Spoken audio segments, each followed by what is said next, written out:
Otrā pasaules kara grūtākajos mirkļos Lielbritānija viena cīnījās pret nacistu zibenskaru. Angļu moto bija saglabāt mieru un turpināt. Mūsdienās Lielbritānijai draud jauns zibenskars, un šoreiz pretinieks ir spēcīgāks.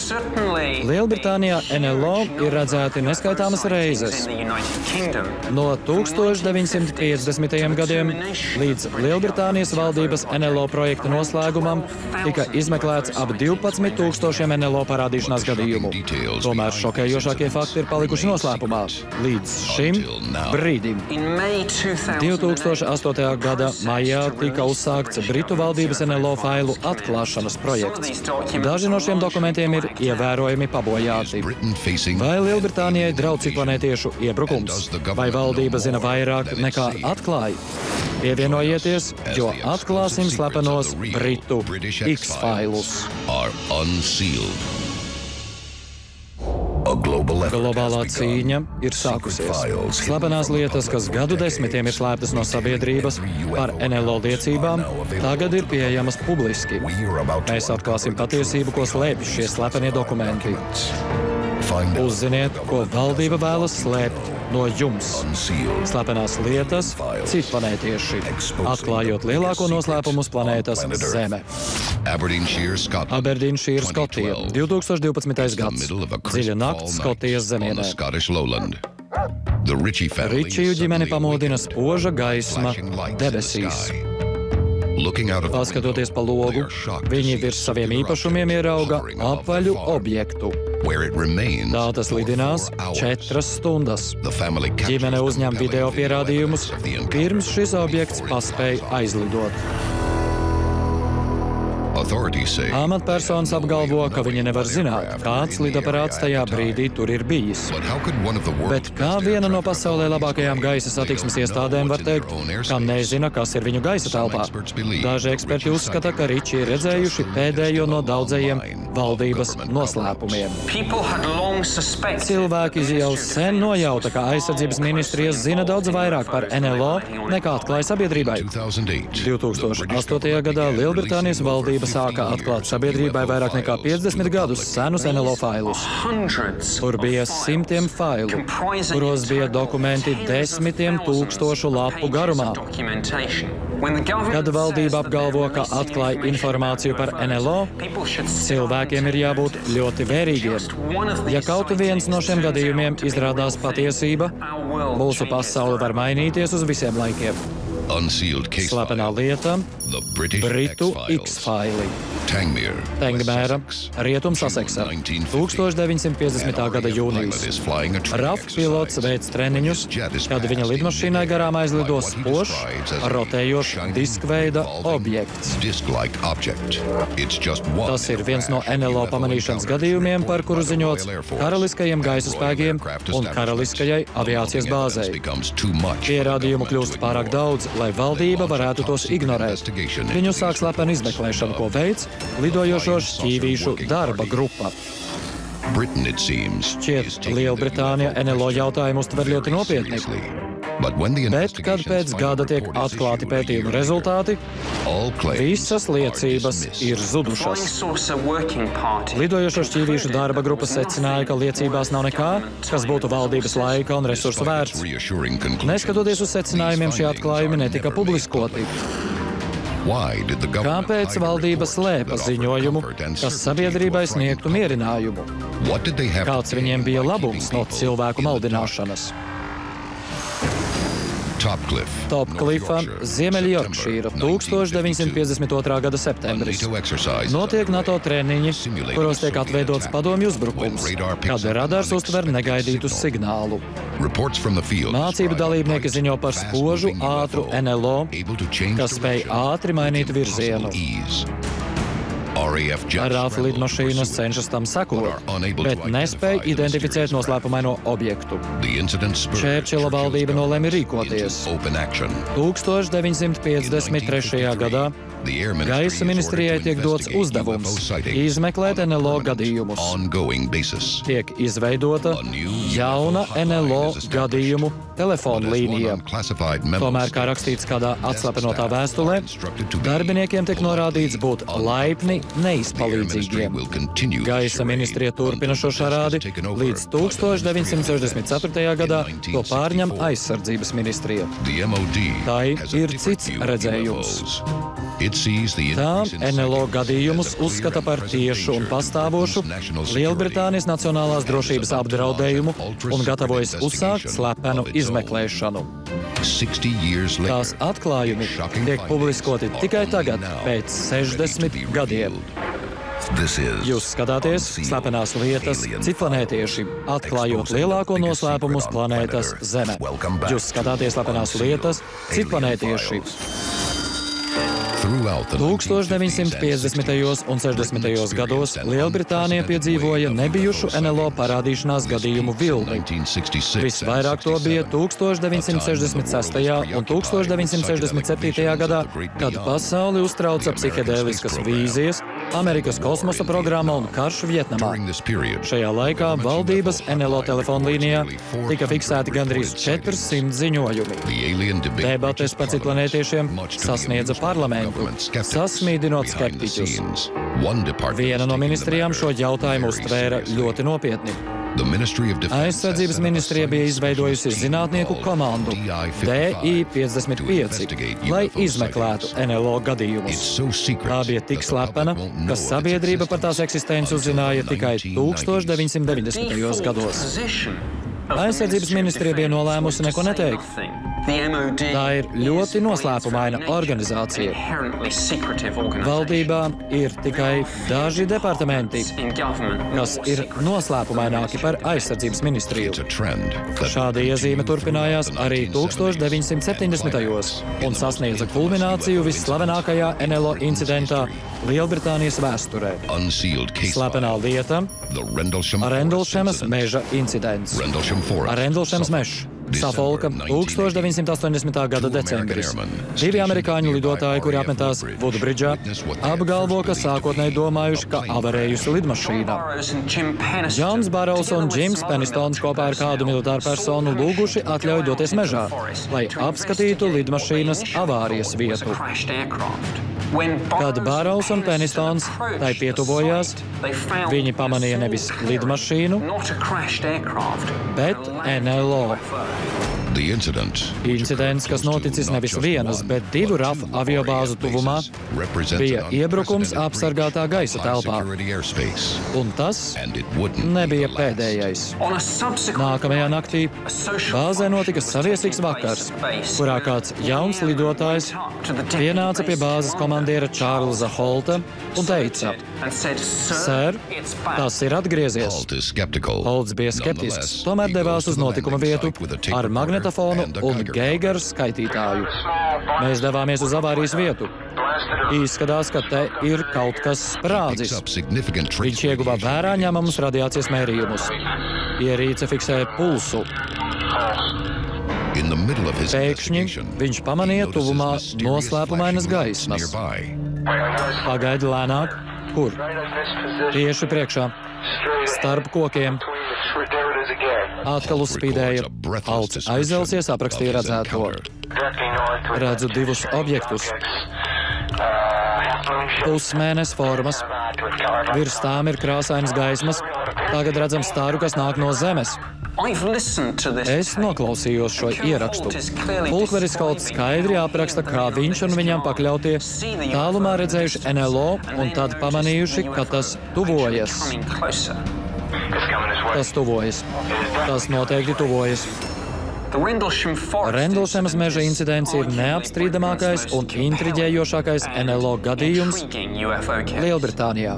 Notikušais Rendlšemā liek parlamentam aizdomāties par NLO un valsts drošību. Jau atkal aizsardzības ministrija apgalvo, ka reālus draudus nesaskata un uzskata lietu par slēgtu. Tomēr Rendlšemas lieta nebūtu nav slēgta. Kad Britu X-faili tiek atklāti sabiedrībai, tajos ir tūkstošiem ziņojumu laikā no 1965. līdz 2009. gadam. Tomēr failos no 1980. līdz 82. gadam, ieskaitot Rendlšemu, kaut kā trūkst. Jautāta par iztrūkstošiem dokumentiem, aizsardzības ministrija apgalvo, ka tie ir nejauši iznīcināti. Vai tā ir sagadīšanās, ka ziņojumi par NLO parādīšanos pirms un pēc Rendlšemas ir pazuduši? Vai arī tam ir cits izskaidrojums? Kas vēl atradās tajos failos? Tas nebūtu pēdējais gadījums, kad no ministrijas arhīviem pazūd dokumenti saistībā ar NLO. Slepenās lietas, Pitlokrijas protokols. Pitlokrija, Skotija, 1990. gads. Divi vīri pastaigājas pa laukiem un nofotografējas savādu dimanta formas lidaparātu, kuru pavada divas RAF lidmašīnas. Viņi nosūta fotogrāfijas un negatīvus uz Skotijas reģionālo avīzi, kas nepublicē šo stāstu, bet nosūta pierādījumus uz aizsardzības ministriju. Baidoties, ka šis stāsts var nonākt mēdījos, aizsardzības ministrija par šo incidentu ziņo valdības pārstāvjiem. Ministrijas saņem norādījumus neatklāt šo gadījumu sabiedrībai un apgalvo, ka lieta tiek izmeklēta. Tikmēr fotogrāfijas tiek paslēptas aizsardzības ministrijas arhīvā, cerībā, ka šis gadījums tiks aizmirsts. Kas bija Pitlokrijas objekts un kāpēc to pavadīja divas RAF lidmašīnas? Aizsardzības ministrija apgalvo, ka tas bija jaunas lidmašīnas testa lidojums, bet kāpēc viņi tā pūlējās neatklāt to sabiedrībai? Turpinājumā bijušais aizsardzības ministrijas darbinieks ir liecinieks šokējošai informācijas slēpšanai. Jūs skatāties raidījumu Slepenās lietas citplanētieši, atklājot lielāko noslēpumu uz planētas Zeme. Jūs skatāties Slepenās lietas citplanētieši. Pēdējo 50 gadu laikā Lielbritānijas NLO padome ir fiksējusi 12,000 NLO gadījumu, bet aizsardzības ministrija atsakās tos izmeklēt, visu laiku slēpjot no sabiedrības šokējošu informāciju. Pierādījumi no incidentiem Rendlšemas mežā 1979. gadā un Pitlokrijā 1990. gadā no ministrijas arhīviem ir mistiski pazuduši. Bet 90. gados pasaule sāka mainīties. Augstā kara slepenība dod ceļu atklātības politikai. Apartheids jūk un drīz vien piekāpjas patiesības un izlīgšanas komisijai. Un Lielbritānijas NLO padome satiek cilvēku, kurš palīdz pacelt valdības slepenības plīvuru. Viņu sauc Niks Pops. 1991. gadā man piedāvāja NLO projektu. Es pat nezināju, ko sagaidīt. Es nezināju un neinteresējos par NLO fenomenu. Man tas bija vienkārši kārtējais valdības darbs. Tomēr drīz vien Niks Pops saprata, ka NLO izmeklēšana nav vienkāršs darbs. Slepenā lieta – Kosfordas incidents. 1993. gads. Pēc diviem NLO padomē pavadītajiem gadiem Niks Pops savu darbu dara ar patiesu atdevi, kuras priekšgājējiem trūka. Mēs bijām daudz sasnieguši. Izmeklēšanas resursu bija tik daudz, ka priekšgājējiem bija kauns. Ja mums bija fotogrāfijas vai video, es varēju sasaukt gaisa spēku tehnisko speciālistus, kuri izanalizētu un uzlabotu attēlus. Viņš jau bija izmeklējis daudzus dīvainus gadījumus, bet 30. marta notikumiem viņš nebija gatavs. Tas bija NLO uzlidojums. NLO tika manīti visā Lielbritānijā apmēram 6 stundu periodā. Savādo incidentu kulminācija bija lielu NLO parādīšanās. Tie lidoja virs Kosfordas un Šavburijas Midlendā. Bija vairāki 10 liecinieku. Arī gaisa spēku komandieris ar 8 gadu pieredzi. Viņš bija gaisa telpa speciālists un redzēja, kas tur notika. Labāka liecinieka nevarētu būt. Vīrietis redzēja milzīgu 3-stūra formas lidaparātu, kas lidoja 60 metrus virs zemes. Tam bija zemes frekvences dūcoša skaņa, un tas raidīja uz zemi lāzeram līdzīgu gaismas staru. Milzīgais gaisa kuģis lēnām devās pretī bāzei, bet tad pēkšņi deaktivizēja staru un pazuda aiz horizonta ātrāk par reaktīvu lidmašīnu. Redzētais lidotāju šokēja. Nākamajā rītā es iztaujāju liecinieku. Viņam joprojām drebēja balss. Polks norāda uz līdzībām starp Kosfordu un Rendlšemas meža incidentu. Liecinieki ir militāri personas. Arī NLO forma ir līdzīga, 3 stūru gaida. Lai gan lidaparāta lielums ir dažāds. Vai šos NLO ir būvējusi viena citplanētiešu rase, vai Lielbritāniju novēroja citplanētieši? Kosfordas incidentam ir tik daudz liecību, ka aizsardzības ministrijai nav izvēles. Tā ir spiesta atzīt, ka virs Lielbritānijas darbojas nezināmas izcelsmes, neidentificēts objekts vai objekti. 1998. gadā premjerministrs Tonijs Blērs tikās ar aizsardzības ministrijas pārstāvjiem, lai informētu par riskiem, ko radītu informācijas izplatīšana. Viņš ministrijai apgalvo, ka viņu NLO jautājumi neuztrauc, bet viņš apzinās kutelīgo situāciju. Paiet vēl 10 gadi, pirms Lielbritānijas valdība beidzot atklāja savu milzīgo X-failu arhīvu. 2008. gadā Lielbritānija uzzina patiesību. Vēl nesen katram bija neliels puzles gabaliņš, bet neviens nespēja to salikt kopā. Tagad dokumenti ir atslepenoti un valdības faili ir pieejami sabiedrībai, un mēs varam redzēt visu kopainu. Turpinājumā jaunākās Lielbritānijas X-failu atklāsmes. Vai valdība atklās, ko tās zina par NLO? Jūs skatāties raidījumu Slepenās lietas citplanētieši, atklājot lielāko noslēpumu uz planētas Zeme. Jūs skatāties Slepenās lietas citplanētieši. 2008. gadā Lielbritānijas aizsardzības ministrija atklāja sabiedrībai slepenos NLO X-failus. Šie dokumenti atklāja informācijas slēpšanu 10 gadu garumā. Ir tādi dokumenti, kuros atklājas, kā aizsardzības ministrija ir slēpusi NLO fenomenu un ierobežojusi mēdījus, kas atklāja sabiedrībai stāstus par NLO, kā arī izmeklētājus padarījusi par grēkāžiem un dīvainiem.